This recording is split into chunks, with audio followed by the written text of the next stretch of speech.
Yeah, man, my name is Jimmy. I come from Jamaica, bro. Gonna sing Mato Vu. Oh, oh, oh, oh, oh, oh. Mato Vu, Ohalecha Yaakov.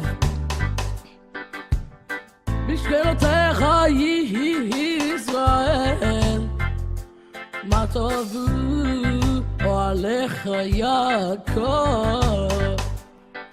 משכנותיך ישראל. This comes from the portion of Balak. Bilam thinks he's gonna curse Israel, but really in the end his plan derails into nothing and it ends up blessing Israel. Matavu alecha Yaakov, Mishkanotecha Yisrael. Bilam thinks he's bad, he's really good because he blessed Israel. Instead of putting them in a bad mood, he did not curse them, he did bless them. He blessed them with these words. Matavu alecha Yaakov, Mishkenotecha Yisrael. Matavu alecha Yaakov, Mishkenotecha Yisrael.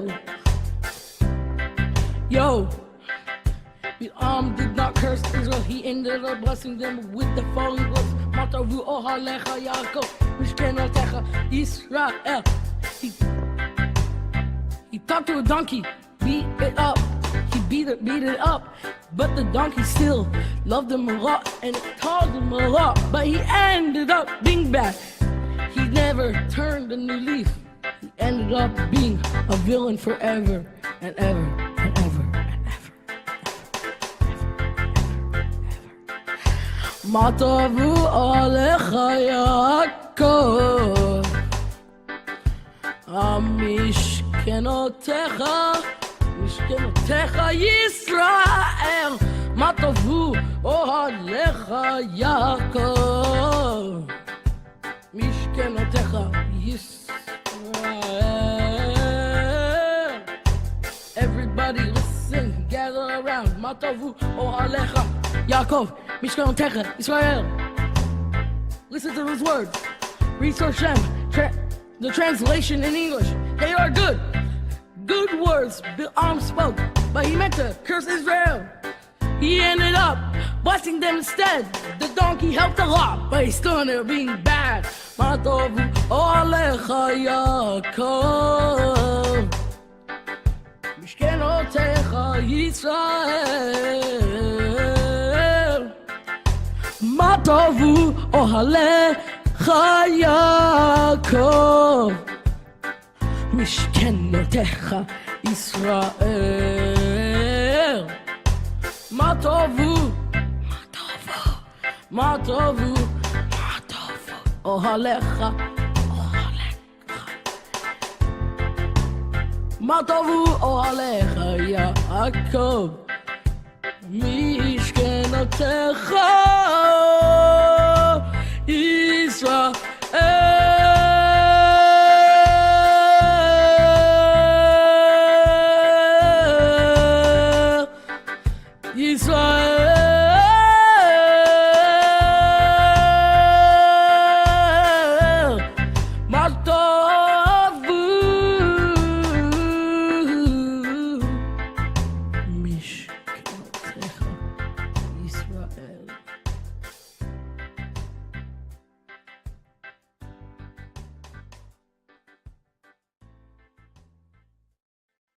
Shavua Tov, everybody, and thank you for tuning in to our Havdalah service.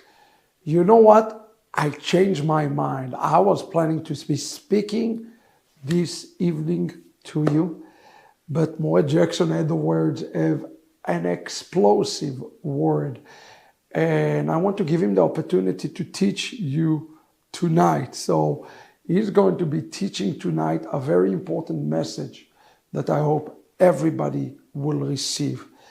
I'm going to instead teach tomorrow night, Sunday night special. So on the Berur, the Grey Berur before Pesach. This is an important topic, the Berur of Nitzotzot HaKdusha, but we'll get to that later. I want to remind everybody that the Jewish DNA of Romans 11 is finally out. We sent hundreds and hundreds of books already. I just can tell you, this is from my heart. This is deep in my heart. It took 2 years in the midst of all of this, October 7. Oh my goodness, I had to write the new Hamas, the Fall of Edom. It's just been a really, really tough road. But now this book is on steroids, and there are 2 more books that are coming about Rav Shaul. I hope this is something that you can really be proud of. Read it, understand it, and get an appreciation for those great revelations of just how Jewish Shaul is, but how much his message is relevant for us even today. So I sincerely hope that will touch your heart. On our behalf here at Ahavat Amay, I just want to say again, your support is critical. It's absolutely critical. So please continue to support this great work that is being done and stand with us. We really, really love the work that is being done. Remember, we have a big conference coming in Portugal. Everybody welcome, especially those who speak Spanish and Portuguese, May 5, 9, 10, 11. We also have a major Torah revival that is coming up to Pasadena area, and you don't want to miss that. That's going to be April 19 and 20 with the welcoming of a Sefer Torah. Everybody welcome. Just write us. We'd love to have you with us. There's no charge. You are welcome to be part of our family. With that being said, let's enter into Havdalah. Hey, don't forget, listen to Nissan Haggadah is amazing. Give it a chance. You're going to love this Haggadah. Order it. There's still time. Shabbat Shalom. And now, of course, Shavua Tov to everybody. Let's switch to next week with Jackson. Hine Yeshuati Evtach velo evchar Ki yozi vezimat Adonai Ma yehi Yeshua Ushavtem Sason Imane Yeshua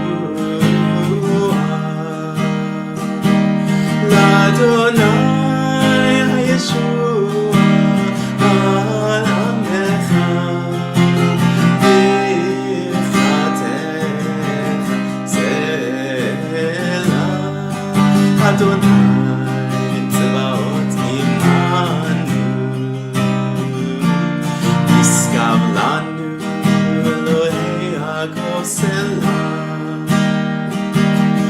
Adonai Tzevaot Ashrei Adam Boteach Adonai Hoshia Melech Yamin Yom Koenu La Yehudi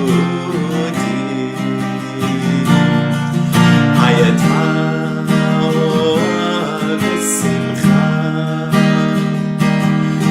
Sason Mikar Inti Elanu Nos Yeshut Ezau Hashem Adonai Echad Zavrim Elonan Lai Lai Lai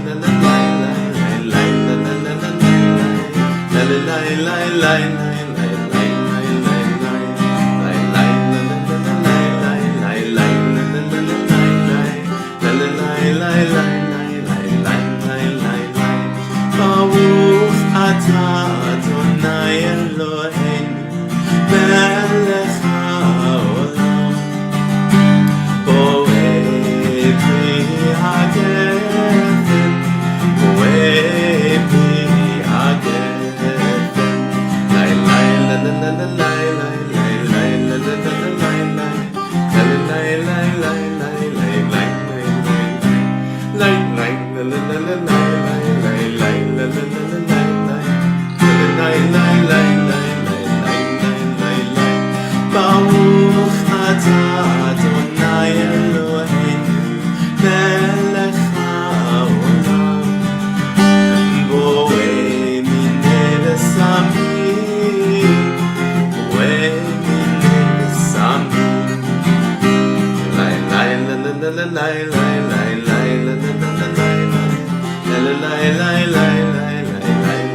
Baruch atah Adonai Eloheinu melech haolam borei meorei ha'esh borei meorei ha'esh lai lai la la la la lai lai lai lai la la la la lai lai lai lai lai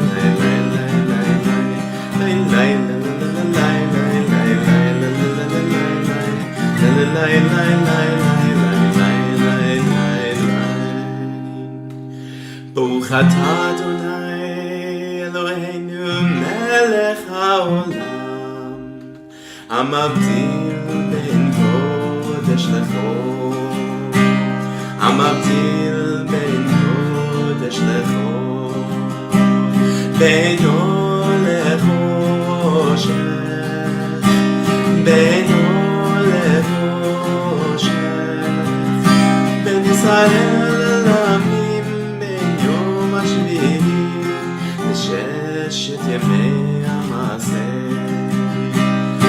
Baruch atah Adonai Hamavdil bein kodesh lechol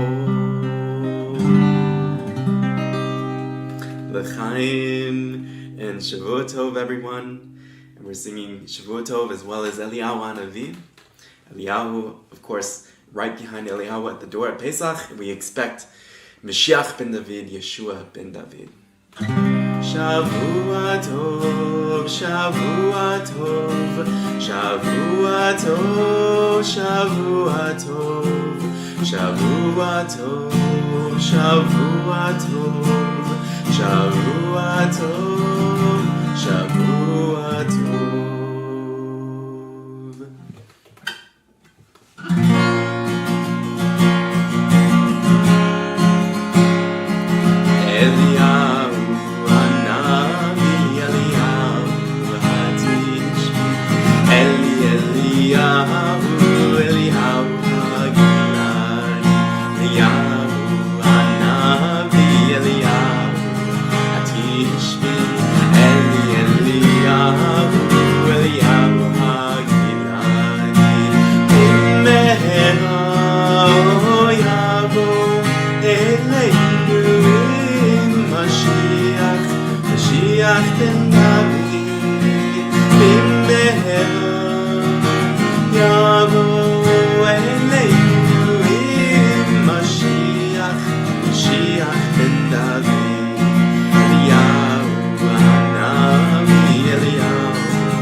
Shalom everybody, Rabbi Dr. Yitzhak Shapira. I'm the author of the new book, The Jewish DNA of Romans 11. One of the things people have been asking me, they say, well, Rabbi, give me a snippet of the book, what this book is all about. It's about one thing, your relationship with Hashem and understanding your role in Acharit Hayamim. Shaul introduced us to a very significant principle. It's the principle of Amar. In Hebrew, it's Ayin Mem Lamed. How should you look at yourself as we're preparing to what's called in Hebrew Matan Asachar, final reward? Final judgment and reward is a core system of Judaism that is introduced to non-Jewish people in the last days. Why would Shaul introduce a picture that is a system that is the exclusive system of Israel of being judged in the last day called Matan HaSachar?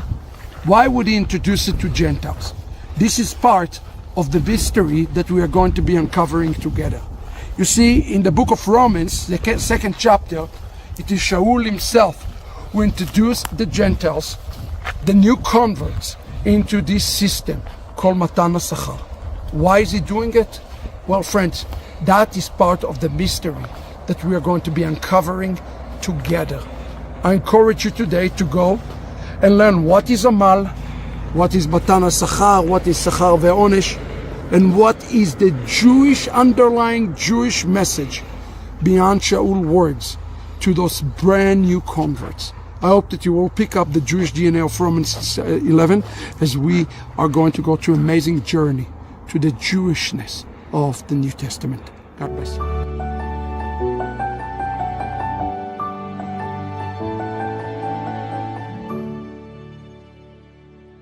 Shavua Tov, everybody. Here we go. Moreh Jaxon prepared a very important word for you from Keilat Bet Haderech, a wonderful Keilah with Ben Burton, part of our network. Just amazing group of people. And Jackson spoke today. I think there's something you have to say about Romans 11 for sure. Let's hear what you have to say to us today, especially right now in these days.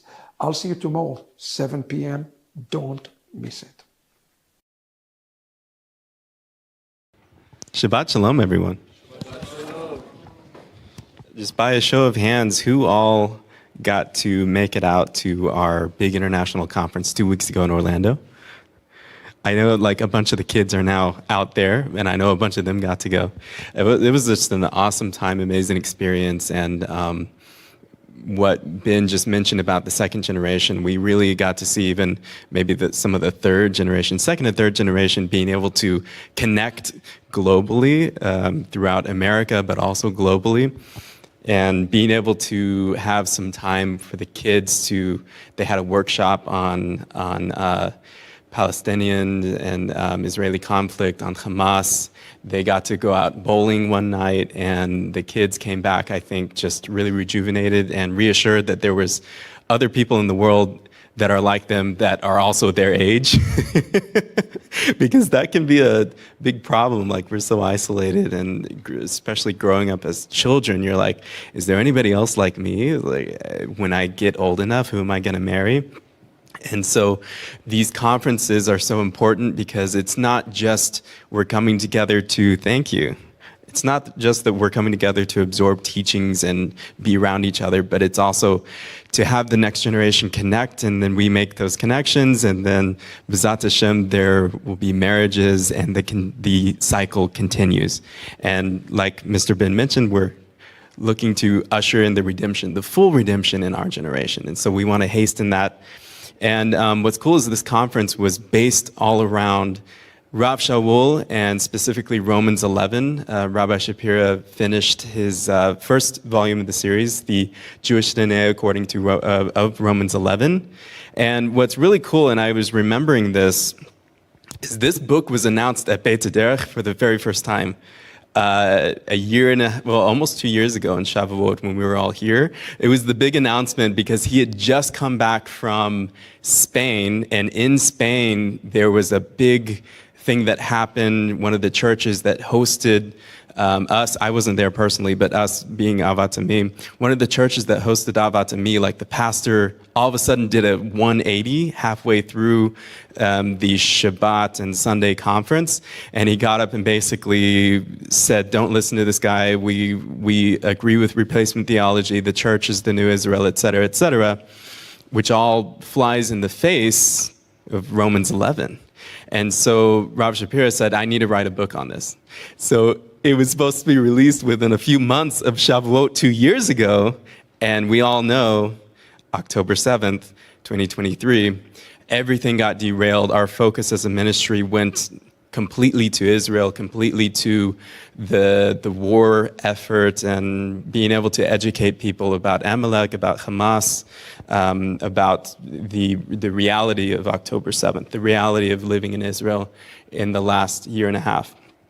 So Baruch Hashem, now it's done, and the conference was all based around this. And so if you're interested, make sure to get this book, because this is going to enlighten you on who Rav Shaul really was.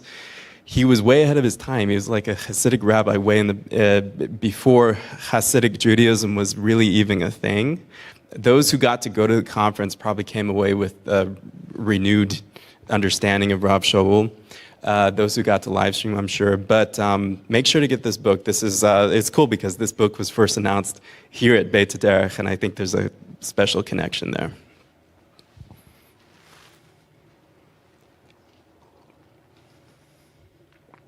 So we're starting a new book of Torah this week, Sefer Vayikra.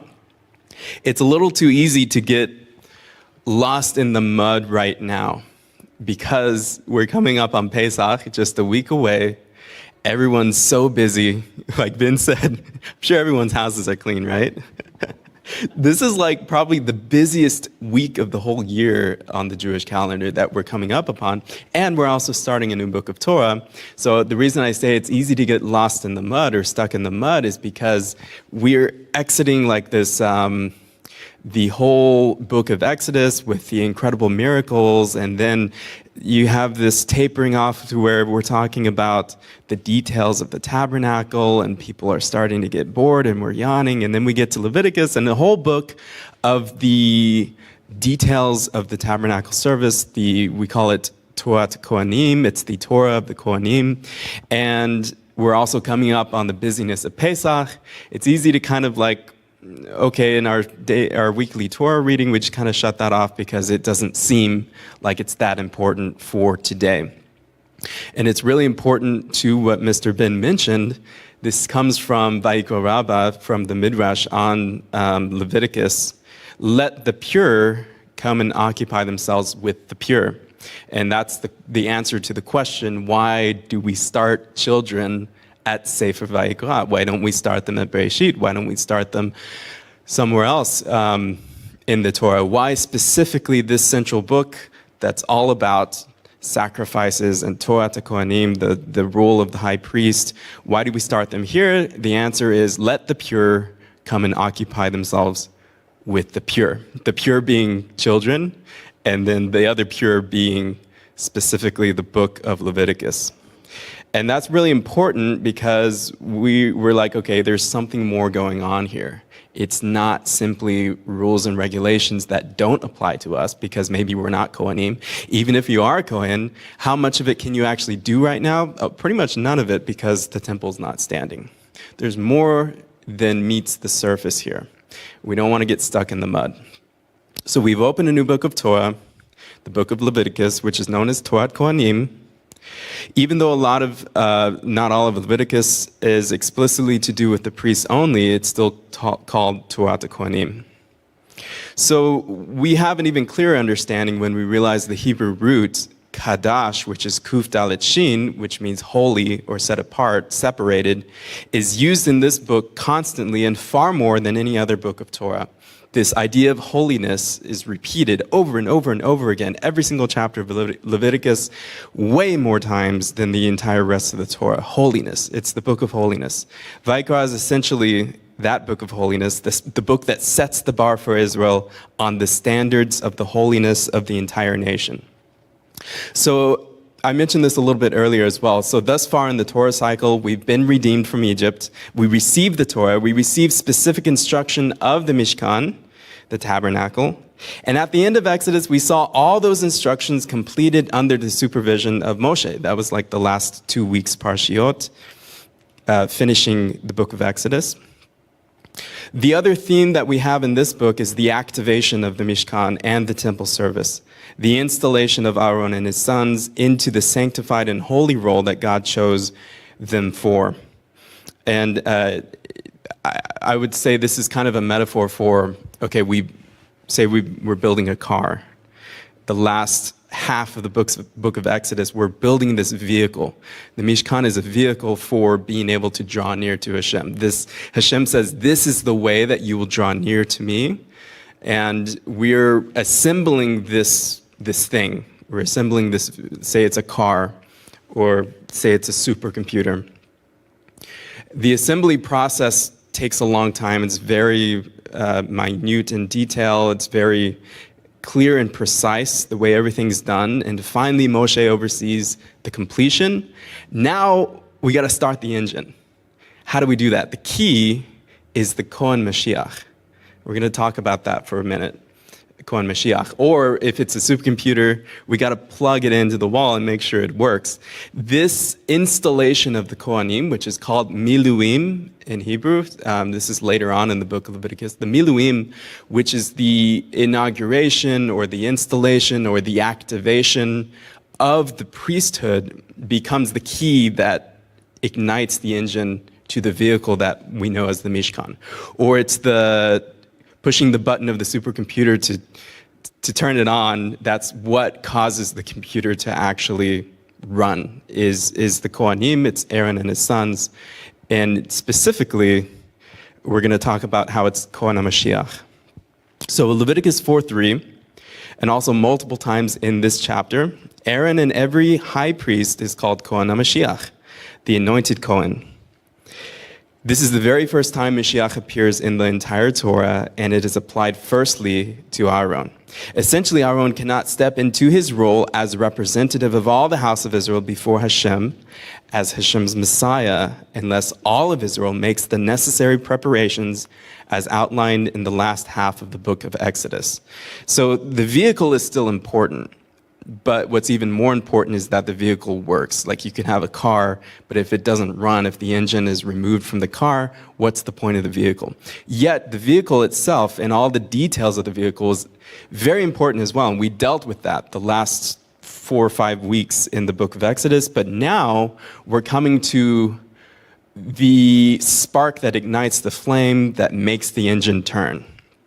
And that's the Kohanim. That is Torah Kohanim. That is the instruction of the priesthood. So all of these details that were outlined in the last half of Exodus, from the taking of the voluntary terumah to the obligatory half shekel, making all the temple vessels, the garments of the priesthood, all these served one goal. That is the installation, the miluim, of the Kohen HaMashiach in his designated role. If you've read the book by Rabbi Shapira, the Besorah according to COVID-19, there's so many parallels that we can draw from that book, because there's one chapter that's really dedicated to this idea, actually multiple chapters dedicated to the idea of explaining the priesthood, explaining the Kohanim. So in his book, he discusses this Hasidic phrase, Ein melech bli am. Ein melech bli am. Without, there's no king without a people, is what this means. So you can have the idea of a king, but a king is not really a king unless there's a people that actually serves the king. So you can have this quote-unquote king, but if the king doesn't have a people, he's no kind of king. We can also say, Ein Mashiach bliam, there's no Mashiach without a people. Or Ein Kohen bliam, there's no Kohen, there's no priest without a people. So these positions of holiness and power, priesthood and kingship, they're not top-down structures according to Judaism. They're actually bottom-up structures. The leadership is not some better version of the people that's meant to appease Hashem or make atonement while allowing the people to be less involved with Hashem and holiness. This is not true. Even Korach, we'll get to in a few months when we get into the book of Numbers, even Korach was right when he said that the entire nation is holy, and God says to me, you are a nation of priests. Clearly, it is the holiness of the entire nation, not just the priesthood or not just the kingship. It's the holiness of the entire nation plus the preparation of the entire nation that equals the activation of King Mashiach. So through Leviticus, the book of holiness, we see the model of this interdependent, symbiotic relationship between the common people, the Kohanim, and Hashem himself. We can also say this is the symbiotic relationship of us, Mashiach, and Hashem. And how does Mashiach return? It's through our holiness and our preparation. In the same way that in the last several weeks, we've been reading about the holiness of the utensils, the preparation of the items, the creation of all of these things that make up this vehicle, this shell of the Mishkan. Just as we've read all of these details, we can apply it to us in terms of it is our holiness, our preparation in holiness, and he waits on us to make him a dwelling place, to clothe him in the proper garments. So ultimately redeeming the Mashiach from the gates of Rome and returning him to the proper city, which is Yerushalayim. So the title that I've called this message is The Gift of the Ability to Give. Or in other words, true empowerment of a people is equipping them with the means of being an active participant, a stakeholder. You see, Judaism is not organized in a way that everyone stays away from the temple and the temple things happen in a different sphere from the people. No, this was a centrality of the holiness, but the people are involved. The people are all around. The people are surrounding the Mishkan. Just like if you have seen pictures of the encampments, they were completely surrounding the Mishkan, and everyone's tents were looking toward this holiest place. It's not we have this space for holiness and the priesthood and the temple and this other space for the people, the common people. No, this space is a concentric circle that is all focused into the holiest of holiest places. So Judaism wants the people to be an active participant, a stakeholder. Hashem wants this. How does it happen? It happens through the sacrifices, and we'll see what that means. So true empowerment of a child is for his or her parent to be overjoyed over a simple gift from them. Children are naturally so dependent on their parents, but is there anything a child can give that the parent would be lacking? That's not the point of the gift. The point is that it is a gesture of love, and the parent has no greater satisfaction than in this gesture. Scientifically, when babies are a certain age, they start to figure out that, okay, you're feeding them, and they start to stick their fingers in your mouth, and that's the best they can do to try to feed you back, to give you a bottle. And so I've experienced this with Noam, and he'll get even older and older to a point where he'll want to bring you things. And those moments will be very special because, say he brings me a rock or brings me a leaf, what am I going to do with that? It's not the thing that is the gift is not the point. The point is that this child is trying his best to give you something back, even though he knows you can't. There's nothing that you lack. Everything comes from you to him, not the other way around. This is the context and the understanding of what the sacrifices really are. What can we give to Hashem? What can we give to God? As a matter of fact, in Psalm 115, this is actually part of the Haggadah as well, in the Hallel section. How can I repay? What can I give back to him for all his goodness toward me? That's from Psalm 115. So the sacrifices pose this paradox that is sometimes difficult to answer in our day, but thankfully, the book of Leviticus is the answer to these questions. And this discussion of the idea of giving a gift that's not necessary, that's the root of what the sacrifices really are. Do we think, and this theme comes up over and over again in all the prophets, do we think that God needs us to give him animals? Do you think that God needs us to send things up in smoke? Absolutely not. It is a privilege. It's an empowerment that Hashem is allowing us to be able to give a gift in the first place. Setting up a structure in which he wants these things to happen. This is the entire context and true understanding of the book of Vayikra. So in Rabbi Jonathan Sacks' book, Covenant and Conversation, he writes about this regarding his own father. And he talks about how his father was very poor. He comes from a poor family. Rabbi Sachs was the oldest of four brothers, I believe. And he says that whenever he would accompany his dad to go to synagogue and walk back, they would have these walks, and he would always ask his father about things that they did at synagogue, things that were said or things that were done. And he says that his father would always give him the same answer. And he says it's something that shaped my life. He would say, "Jonathan, I didn't have an education, so I can't answer your questions. But one day you will have the education I did not have. And when that happens, you will teach me the answers to those questions." And Rabbi Sachs continues, "If I achieved anything in my life, it was because of that reply."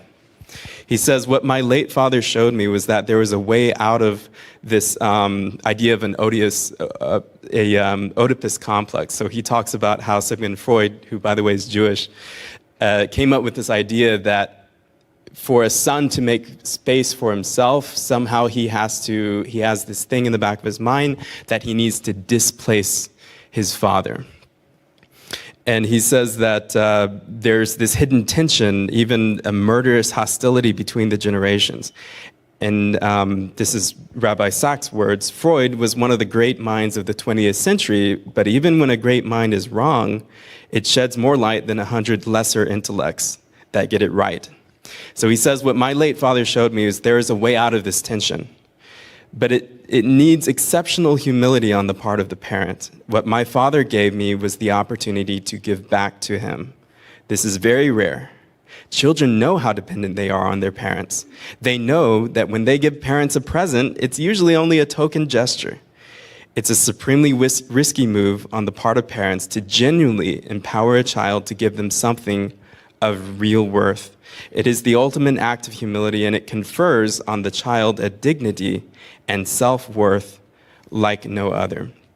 I read a quote recently that went something like, for when a parent showers their child with too much, with overgiving, overdoing, basically becoming the slave to the child, the parent is increasing their self-esteem while simultaneously lowering their child's self-esteem. Because when you do that, you're basically saying that you cannot give back to me. Everything I'm giving to you, and it's a very strange way that this relationship happens, because the parent becomes a slave to the child, but also vice versa, because the child is in this bondage of only being a receiver and never a giver. So that's how the parent then is increasing. And so in mental illness and relationship problems, this is very common, where the parent needs that self-esteem. So they shower empty gifts on the child. They are basically leeching self-esteem off the child. The child's self-esteem is lower and lower and lower. The parent's becomes higher and higher, but it's so artificial. And what we see happening in Sefer Vayikra, with the ability to give back to Hashem, with Hashem giving us the gift of the ability to give gifts back to Him, we're turning this on its head. We're flipping this over, empowering, Hashem is empowering us as His children to be able to give back to Him. So unfortunately, this book of Torah is often disregarded and even, God forbid, controversial. But if we begin to think about it in this way, it all begins to clarify. Leviticus is the gift of being able to give. Within it, Hashem outlines the way of which all Israel will give to Him as a gesture of love toward one who lacks nothing. This helps us to understand the harsh critique by the prophets of later generations, Isaiah, Amos, others, of the sacrifices offered in the temple. The sacrifices couldn't be further from the idea of bribing God or appeasing Him in some way, as many of that generation would do. It's also not a get out of jail free card that allows you to do whatever you want and then go to offer to God in the temple. And so they miss the entire point. This is essentially the way of the pagans. For example, Egypt and other idolatrous nations, they saw gods as powers who were indifferent at best to mankind and at worst, actively antagonizing man. So the sacrificial system of Egypt and other pagan nations was a means of placating or bribing the gods in order to appease them and change their minds. There wasn't this idea of giving for the sake of giving or giving because the god allowed you to give to him. No, it was a bribery, it was appeasement, it was a way of saying, okay, rain god, I want rain, here, have this, give me rain. So interestingly, every time that sacrifices are mentioned in the Torah, the name Elohim is never mentioned, only the name Hashem. So I'm sure you've heard Mr. Bin talk about these we can see them as right and left. So Hashem on the right side, Elohim on the left side. The right side is the side of mercy. So Hashem is the name that connotes mercy, whereas Elohim is the left side, which connotes judgment. So we go back to early on in Genesis where we have the creator God who's all powerful and the flood with Noah. The name that's used there over and over and over again is Elohim. He's acting as a God of judgment. Whereas Hashem, whenever we see Hashem in the Torah, the Yod He Vav He, the actual explicit name of God, this is a name that connotes not judgment but mercy and wanting to be involved with his people, as a father is to a son. So interestingly, we never see Elohim mentioned regarding sacrifices. In all of Leviticus, and I encourage you to look for this, it's always Hashem. It's always Yod He Vav He. That's over and over again. We see it, his merciful name mentioned. So that's an even more clear picture of how this is not a bribery. This is not bribing a God of judgment or bribing a God that can do things for you. This is a God who is also our Father, a God who is merciful to his children. The name implies love. Therefore, the sacrifices are the way we children give out of love to our Father, certainly not out of bribery. So Rob Bernstein, may his memory be blessed, he used to teach at lengths about today's commemoration of the temple service. And he used that word very carefully and distinctly. Commemoration. It's not a reenactment. It's not a memorial idea of the sacrifices. It's a commemoration. Whenever since we have no temple, we still make sacrifices through the mouth and through the Amidah prayer specifically. This is the way that we commemorate all the sacrifices that are discussed in Sefer Vayikra. And we still relate to Hashem as a child relates to his father. What can we give to a father? Truly nothing. As completely dependent children with an omnipotent father, surely there is nothing we can give. But in the love of a father, he has enabled and equipped us to give to him. And when out of love, it is truly the reach nekoach. You'll see this term mentioned so many times. Reach nekoach is the pleasing smell. And that's not the smell necessarily of fat burning on the altar. It's the smell of the hearts of the people who are bringing gifts to their Father. Hashem has equipped us with a power that we can't completely grasp. In the metaphor of the Kohen Mashiach, it is our giving, the teruma and the half shekel, that prepared his appointment. Then after the appointment, the whole book of Leviticus has to do with giving to the Father in order for the harmony of the symbiotic people, Messiah, Hashem structure we talked about. Everyone must give. No one is exempt from bringing a gift to their Father. As we continue in the book of Leviticus this year, let's remember that we are empowered to give. And in essence, this is the greatest gift that God has given us. We call it tzimtzum. This is a retraction or a minimizing. Hashem contracts himself in order to make space for his creation to exist simultaneously with himself. He contracts himself so that we are able to have the free will to be able to love him, to serve him, and even to give gifts to him. We're entering the season of Pesach, and everyone is busy. This coming week, as I mentioned, might be the busiest week of the year. But in the midst of our business, let's not miss the goal of the Exodus from Egypt. Indeed, the very words of the Torah, let my people go that they can serve me. The servitude to Pharaoh was one of oppression, diminishing and stripping of power, whereas the servitude to Hashem, as seen in our book of Leviticus, is one of empowerment of the people and raising them to their role of giving to the king as a child of the king. So my question to everyone is, are you a giver?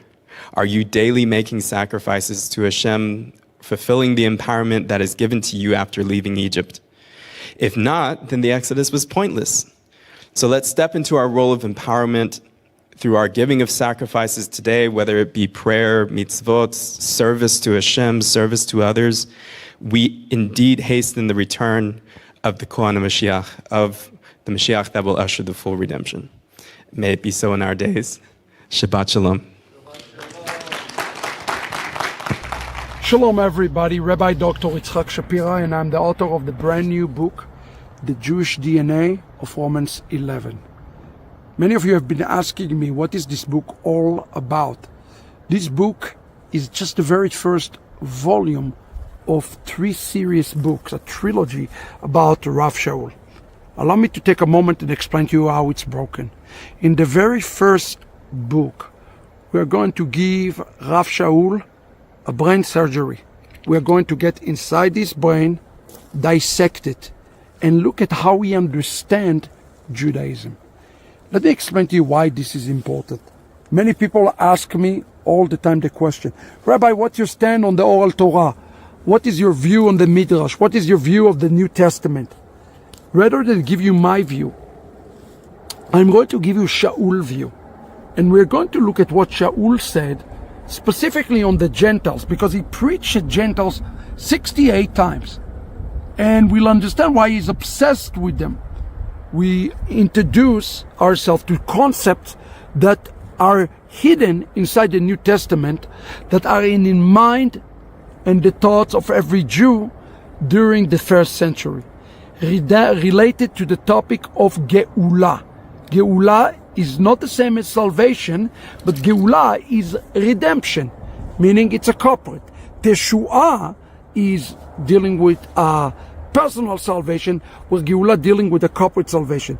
We're going to look at 2 aspects. Aspect number 1, what is Geulah Klalit, corporate Geulah, and what is Teshua Ishit, a personal salvation, and what is the connection between a personal salvation to Geulah Klalit, from the mind and thoughts of Shaul to all the way to Judaism.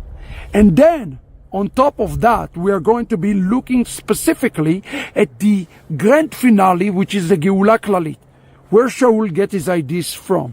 All of Israel will be saved, like in Romans 11:25. Where is he getting it from? Is it something that he's making up? No, we're going to look at that truly through the lens of Judaism and understand it. But then we're going to do something even more involved. We're going to take some of the difficult things that he's saying in Romans 2, Romans 9, Romans 11, even some things that some will say can be anti-Semitic. And we're going to put those against the mirror of Judaism. The results that you're going to get, looking at Shaul now through 2,000 years of Judaism, will stun and shock you. My good friend Dr. Eldad Kainan said, if you want the truth, read the book. If you're not interested in the truth, don't read the book.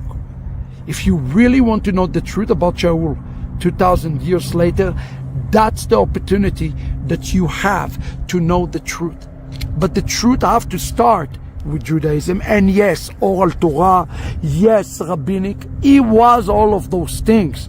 And those of you that are on the fence and say, well, I'm not sure, I've not made my mind about rabbinic Judaism, I think after you read the book, you'll get a different appreciation of Shaul's thought process.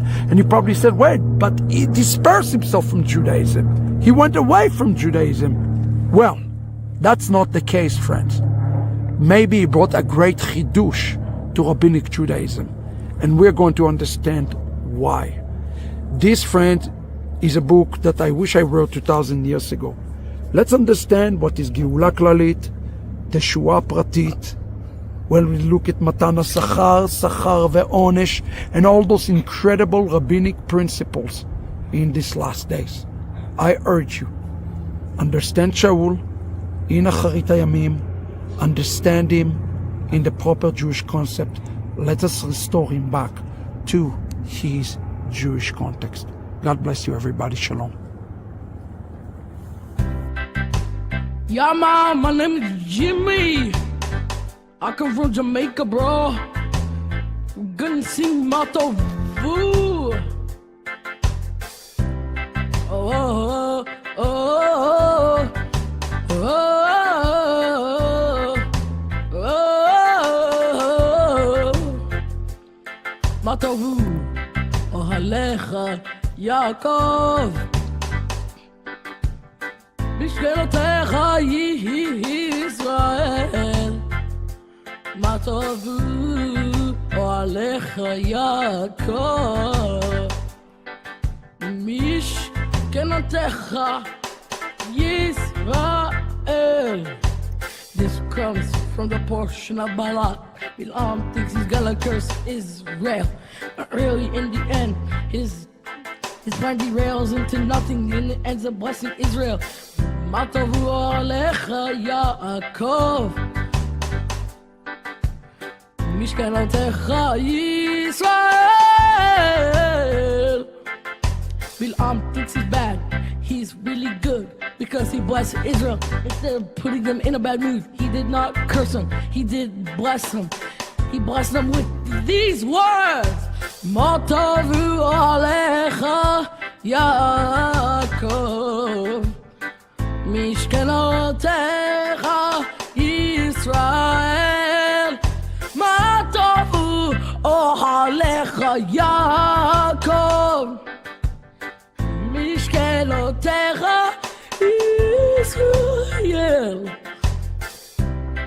Yo, Bilam did not curse Israel, he ended up blessing them with the following words. Matavu ohalecha Yaakov, Mishkenotecha Yisrael.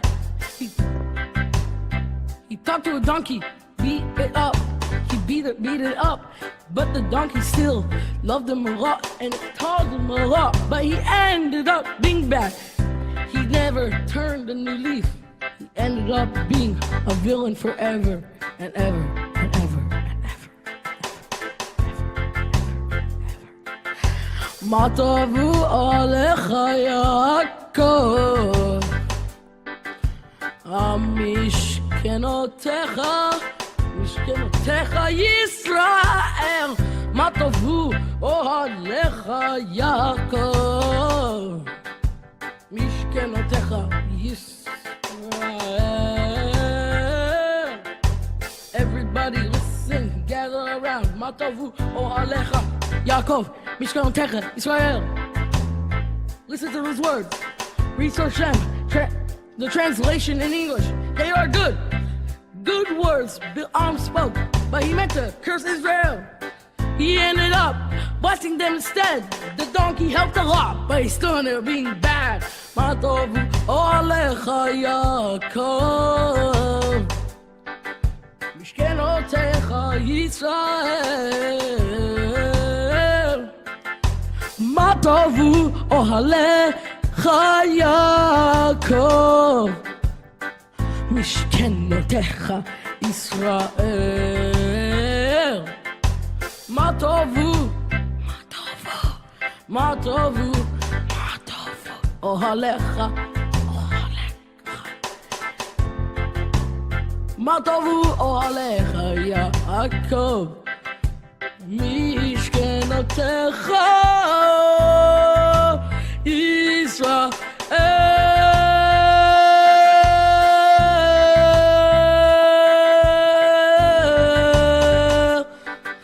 Israel.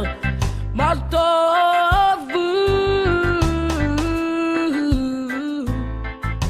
Mishkenotecha Israel.